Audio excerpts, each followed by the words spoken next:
In terms of assessment and feedback, I don't use a rubric anymore because I think when I do that, I tend to focus on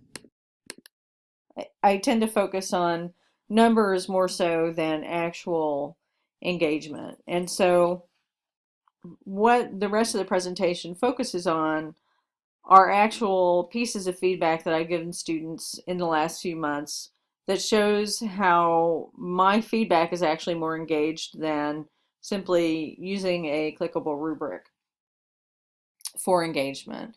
And so if you look at this example, I know part of it's cut off, but you can see the kind of individualized feedback that I give.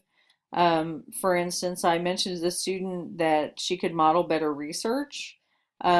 Just giving links to something isn't quite um, developing the post as much as she sort of needs to. So why not show adequate research by providing some actual articles rather than just linking or saying that you've changed your topic. I also tend to look for patterns. It is a writing class, so patterns of error are important, especially if it's something that I've mentioned to the student in other written assessment feedback that they're doing the same error over and over again. And so there's some apostrophe instruction there. But I also give her some specific feedback of what she could do to make her participation and engagement better. She was only in the discussion board 3 out of 7 days, which is not fully engaged. It's sort of like showing up maybe half the time for a class, as well as reiterating the need to model research and connection to the course and to work on her sentence structure and basic grammar. This next example is a little bit more traditional in terms of breaking the post down by day. And I tend to do this when students are really minimally engaged because I want them to know that I am paying attention. So, for instance, on one of the 4 days that the student posted, they made 5 posts, but they were all within a single hour. And I wanted the student to know that you can't just show up um, for a brief moment of time. That's not really engaged discussion. And then they made a single post on the other 3 days they were active. And I mentioned the fact that I grade holistically means that they are eligible for more than 50% of the overall score, which is what they would have been eligible for, the maximum they would have been eligible for um, under the old system. But then I actually talk about the quality issues, such as not demonstrating their own work behind the scenes. For instance, they're not participating in actual sharing of their research. They they just said, as my feedback indicates here, that they didn't know how to do the research, but they didn't share any suggestions of or ideas or examples of what they'd done in the library, what databases they'd been to. They hadn't participated in the librarian forum that's embedded in my class. And the other issue is that their participation isn't showing they're engaged. Specifically, they posted a question on the 25th, and then they came back 3 days later and they didn't follow up on any of the feedback that their peers and I had given them on the question that they asked or the issue that they brought up. So in my feedback now, I'm focusing more on um, engagement and presence, but I'm also focusing on what are you doing while you're in that discussion board and how interactive are you actually being. Here's another example um, of a piece of feedback given to a student who made what would have been the minimum number of posts in the previous uh, policy or the previous approach to participation, um, but they weren't meeting the engagement criteria. Specifically, this is a workshop-based class. I had at least 6 threads that I had started that were workshop-based. Um, the student did not participate in those workshops, and those workshops are directly connected to the larger assignments and assessments in the class. So for instance, in a composition course, I might have an outline workshop directly related to the paper that they're working on, or I might ask them to share their first attempt at an outline before the peer review draft was given back to them and the instructor review was given back to them, and then ask them to revise that outline and share with us reflection on what they changed and why they changed it. Those are typical sorts of posts in my composition and writing courses. So if the student's not participating in the workshop, not only are they not getting the feedback they need to work on those larger assignments, but they're not participating in the actual discussion. They're not giving other people feedback either. So they're not actually engaged in the main concepts and main strategies of the course.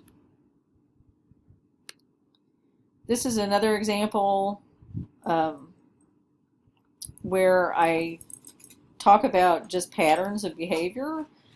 This student did post quite a bit, but they didn't respond to anybody other than me. So I point that out in my feedback. I also like to talk to students about if you're having problems because your classmates aren't participating. That doesn't necessarily let you off the hook for participating in the threads that are set up. And there is a cumulative effect. If one student starts participating a lot, the other students are more likely to participate, especially if they see that they're getting feedback early. There's another example. This student made a number of posts that would have made them eligible for full credit under the old system, and here I give her some advice in terms of like not following up and not developing her posts completely. So I know these are a lot of examples of feedback, but my main focus here is on how I'm actually assessing the engagement and giving students feedback that goes well beyond here's the number of posts that you made, and focuses on the quality and substance in those posts.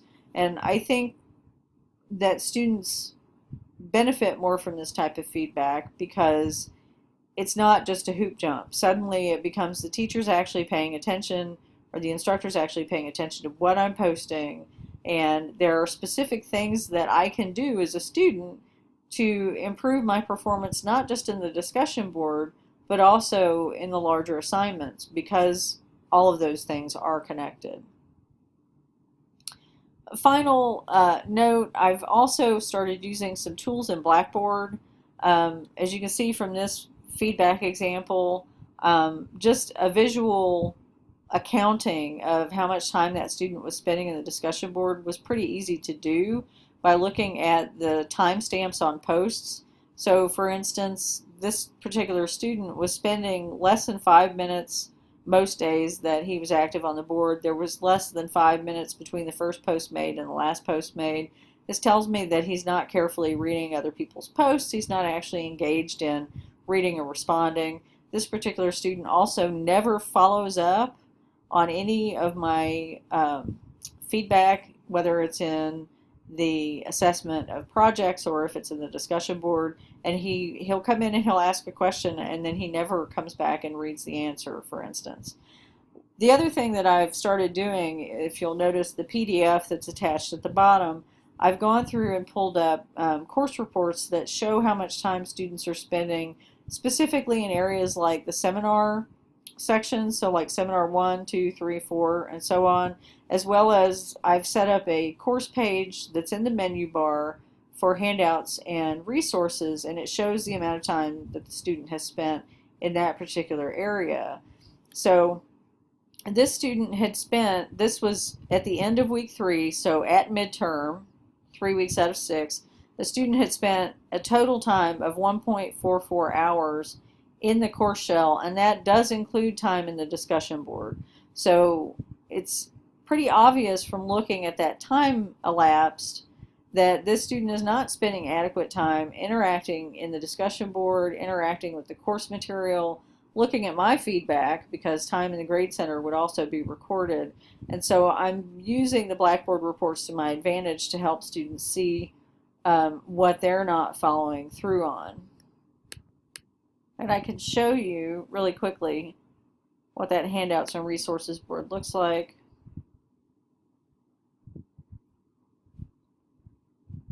For instance, here you can see I've got APA videos and templates as well as tips for specific assignments, and I've embedded videos there as well. I've got a video of me going through one of the assignment sheets just as I would in a face-to-face class to try to mimic that sort of one-to-one interaction. There's another video that goes through criteria. You can also see my midterm reports here. I'll show you the one that I had attached.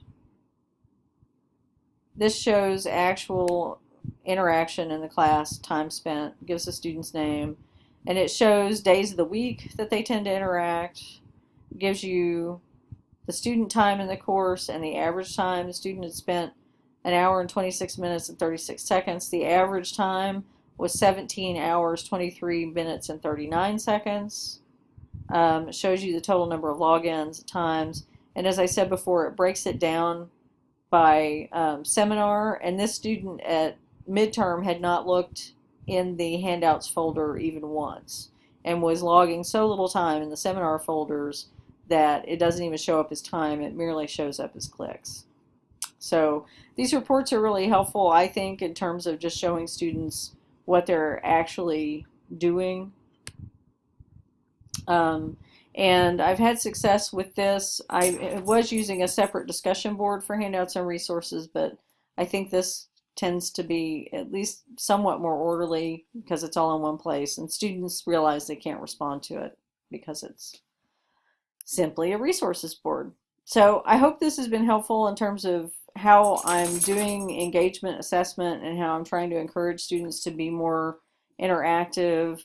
I've also taken to using things like Powtoon.